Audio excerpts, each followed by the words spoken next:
வளர்ச்சியமைய போருக்கு விளையாடும் இளம்பெண் பிடியே எரிதரங்க முழுக்கு புகழும் கலந்து நின்ற ஒருவன் உள்ளத்தில் அருகோளுகை எண்ணி பார்த்திருக்கும் உயிர் ஓவியமே மதுகரமாய் மடுக்கும் குளக்காலி எழுகின்ற இளவட்டி கொடியே வருகவே மலையத்து வாசம் பெற்ற பெருவாழ்வே வருக வருகவே. அன்னை மீனாட்சியை வணங்கி நம்முடைய பாரதிய ஜனதா கட்சி பிரிவினுடைய தமிழ் இலக்கியம் மற்றும் தமிழ் வளர்ச்சி பிரிவினுடைய மாநில செயற்குழு கூட்டத்திற்கு எங்களுக்கெல்லாம் வழிகாட்ட வருகை தந்திருக்கிற எங்களுடைய இலக்கிய எங்களுடைய அணி பிரிவினுடைய மாநில அமைப்பாளர்கள் பேர் அங்கிருந்தும் பெரும் மதிப்பிற்கும் ஐயா கே.டி. ராகவன்ஜி அவர்களே, இந்த இந்திய நிகழ்ச்சிகளிலே கலந்து கொண்டு பிரிவுகளுடைய வழிமுறையை வழிகாட்ட வருகிறது இருக்கிற நம்மளுடைய நம்ம காரைக்குடியினுடைய அருமை ஐயா எம் நாச்சியப்பன் அவர்களே, இந்த இனிய நிகழ்ச்சியிலே கலந்து கொண்டு இருக்கிற நம்முடைய பேராசிரியர், நாங்கெல்லாம் பேருக்கு பேராசிரியர் விட நம்முடைய எம்பி ஹரிஹரன் என்னை பேராசிரியர் நுழைவு கொண்டிருந்தார். பேராசிரியர் நாங்களாம் பேருக்கு ஆசிரியர், ஆக பேராசிரியர் எடுத்து விடுங்கள், முனைவர் என்று போடுங்கள் என்று சொன்னேன். அந்த வகையில எங்களுக்கு பேராசிரியர் ஒருவர் இருக்கிறார் என்று சொன்னார். அது பேராசிரியர் ராமசீனிவாசன் தான். இன்றைக்கு அவர் வந்து கொண்டு இருக்கிறார்.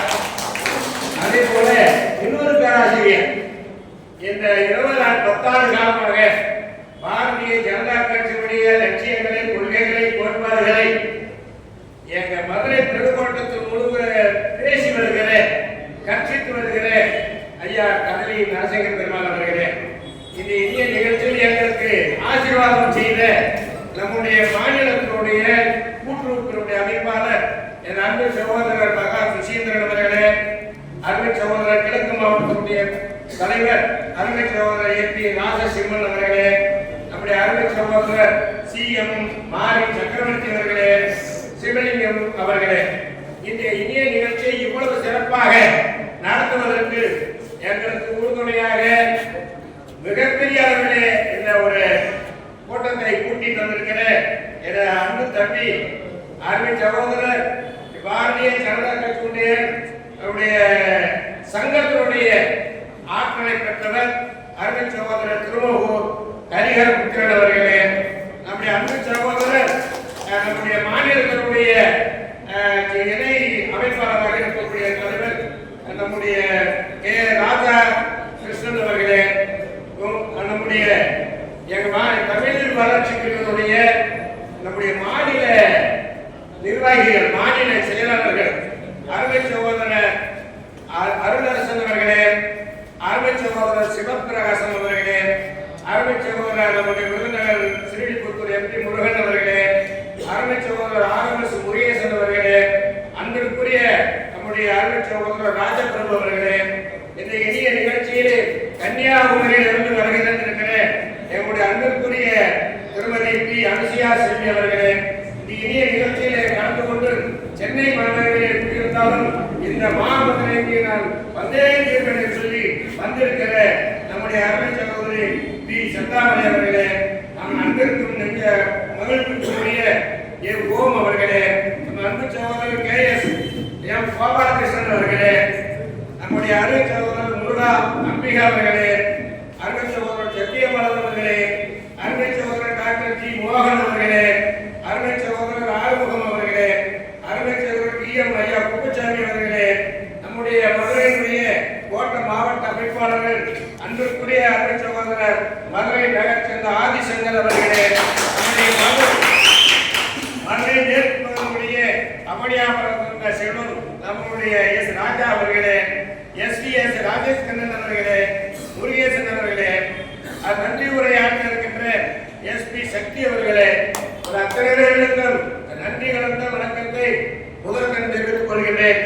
இன்றைய தினம் இந்த தமிழ் வளர்ச்சி, இந்த திராவிட ஆட்சியிலே இருக்கிறது என்பதை நாம் பார்த்து கொண்டிருக்கிறோம். வரும்பொழுது கூட நம்ம கேட்டியார் இடத்திலே நம்ம கண்ணபுரம் அவர்கள் சொன்னார்கள், இந்த பஸ்ஸிலே கூட தமிழ்நாடு அரசு போக்குவரத்து கழகம் என்று இருந்ததை இப்பொழுது அரசு போக்குவரத்து கழகம் என்று மாற்றியிருக்கிறார்கள். இப்படி ஒவ்வொரு துறையிலுமே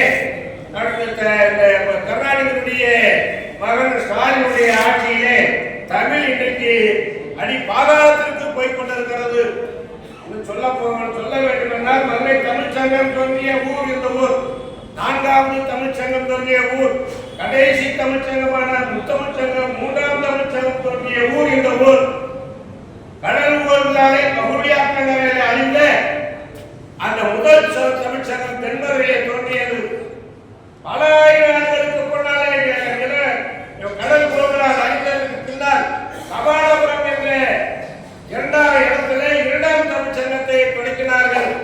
பல ஆயிரம் ஆண்டுகளுக்கு முன்னாடி அதுவும் கடல் ஊர்களால் அழிந்ததற்கு பின்னால் மதுரையிலே 3ஆம் தமிழ்ச்சங்கத்தை தோற்றுவித்தார்கள் காய்ச்சினவெளி என்ற பாண்டிய மன்னன். அப்படி தமிழ் வளர்த்த பூமி.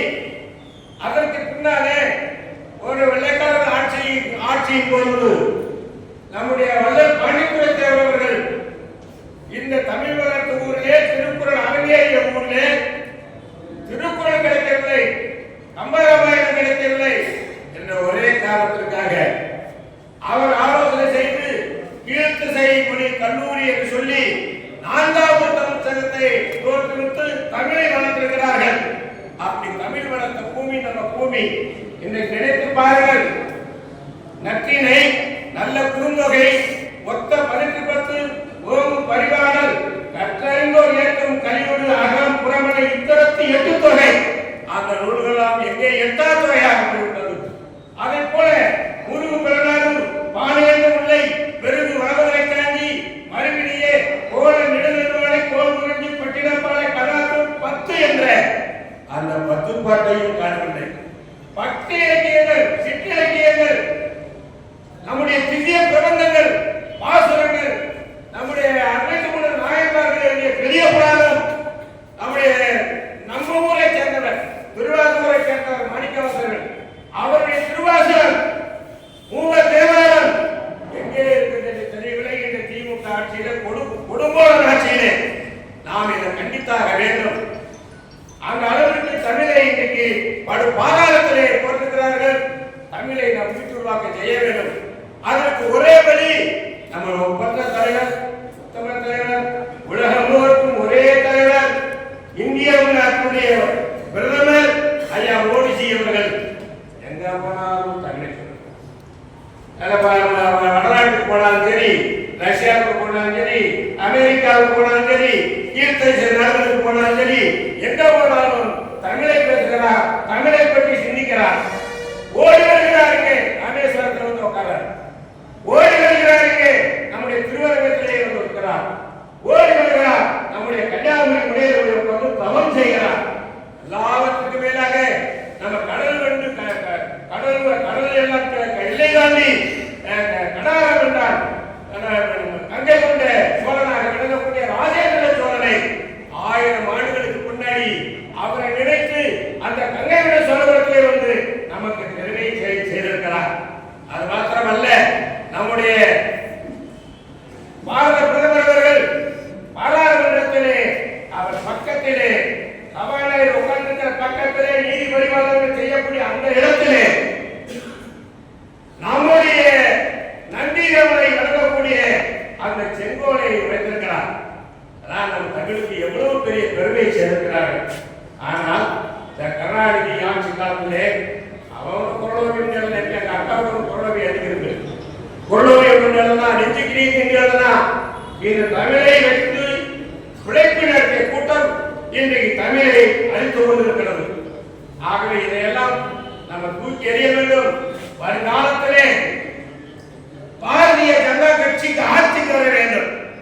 அப்படி ஆட்சிக்கு வந்தாமா இந்த தெய்வம் மனங்கவனம், தெய்வம் ஆட்சி புரியும். இந்த நூல்களை எல்லாம் நாம் பார்க்க முடியும். தமிழர்கள் ஊராக சென்று கிராம கிராமமாக சென்று பழைய ஓலச்சுவடிகள் எல்லாமே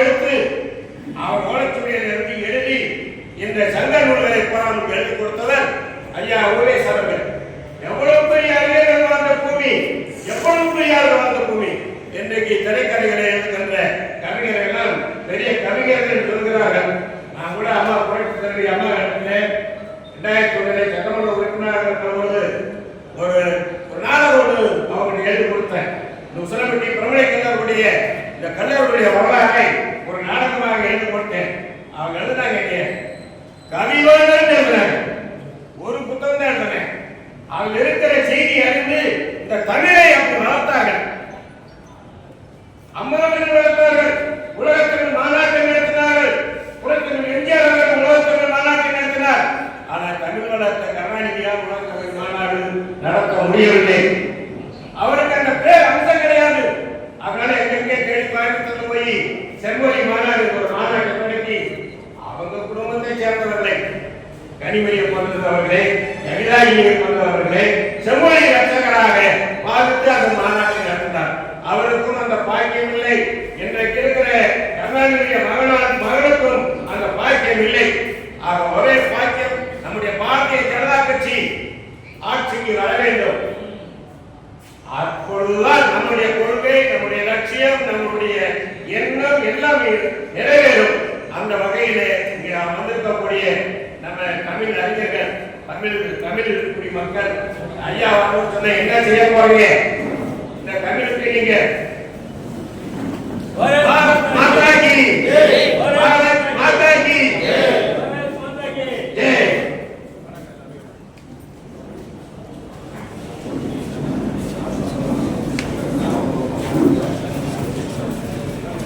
என்று சொல்லி பேராசிரியர்கள் வந்துவிட்டார்கள். இந்த மையத்தில் இதுல பூராவே ராமவர்மன், கண்ணபரமாத்மா, ஹரிகரபுத்திரன், கேடி ராகவன், ராம ஸ்ரீனிவாசன், கவலி நரசிங்க பெருமாள், இப்படி வெறும் வைணவர்களா தமிழ் வளர்த்தவர்களா இருக்கிறார்கள். அந்த ஒரு காரணத்தை மட்டும் சொல்லி இங்கே நம்முடைய சிவலிங்கம் அவர்கள், நம்முடைய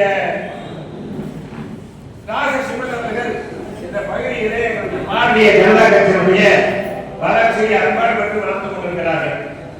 வருகின்ற காலம் தேர்தல் காலம். உங்களை எல்லாம் தமிழ் இலக்கியத்தை சேர்ந்தவர்கள் அப்புறம் நாங்கள் ஐயா சட்டமன்ற உறுப்பினராக பார்ப்பாரு, ஐயா ராமகிருஷ்ணன் இருக்கிறவர்கள் அதுக்கு ஒத்துழைப்பு கொடுப்பார் என்று சொல்லி வாய்ப்புக்கு நன்றி பாராட்டி விடைபெறுகிறேன்.